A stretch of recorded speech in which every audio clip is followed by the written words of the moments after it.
Every now and then, I absolutely fall in love with a show, only to have it disappoint me. The pattern is always the same. The initial premise and first few episodes are perfect, but the middle portion always creates the issue. The show I'm reviewing today started and ended very strongly, but the aggravating middle section turned me off from truly enjoying the show. Of course, I'm talking about Orange. I'm Banana Owens, and this is an Otaku Youth Anime Review.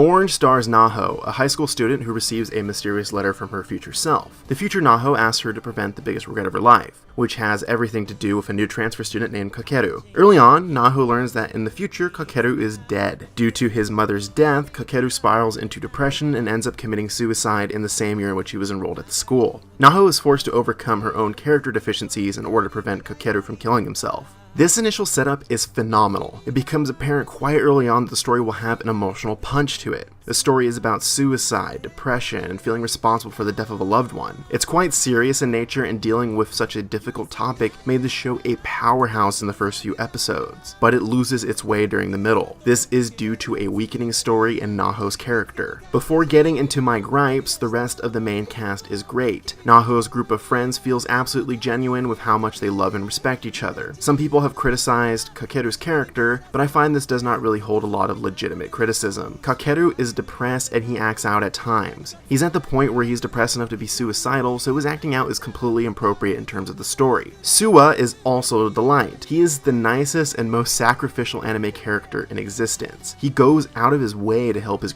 group of friends, often at his own detriment. He is one of the first to figure out that Kakeru is dealing with some dark stuff, and he actually sacrifices his own personal feelings to help save him. As for the criticism, the plot meanders quite a bit to the point where episodes feel identical, and this is usually caused by Naho's character. The typical episode structure consists of Naho failing to consider the letter because of her own insecurities, even though she knows what will happen as a result. This is fine for the first couple of times, but these moments still occur towards the end of the series. Just when you think her character is evolving and she's gaining more confidence, it just goes back to the drawing board. As a viewer, it gets frustrating to watch Naho make the same mistakes over and over again. At a certain point, they probably could have cut a significant portion of episodes and the payoff of the ending would likely not change. This repeating story really diminishes the emotional impact of the anime and brings the series down immensely.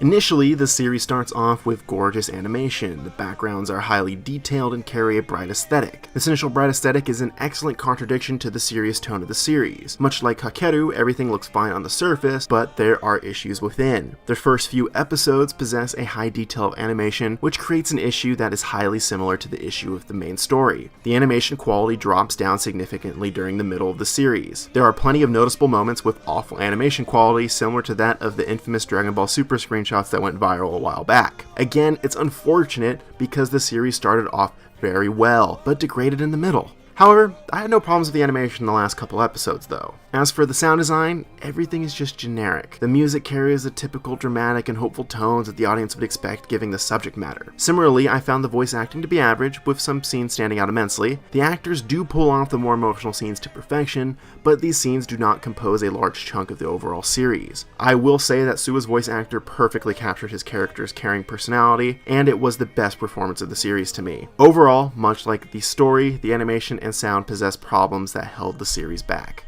Orange started off great, but quickly lost its way, which is a shame considering how emotional the story could be at times. The problems manifested themselves in a way that cannot be ignored, which is why I give Orange my don't watch rating. I realize that this is actually one of my most harsh reviews for a show that I thought had the potential to be great, but it simply ended up in the bowels of mediocrity after the issues began to become a real problem. I'll be back next week for another review, and thanks for checking this one out.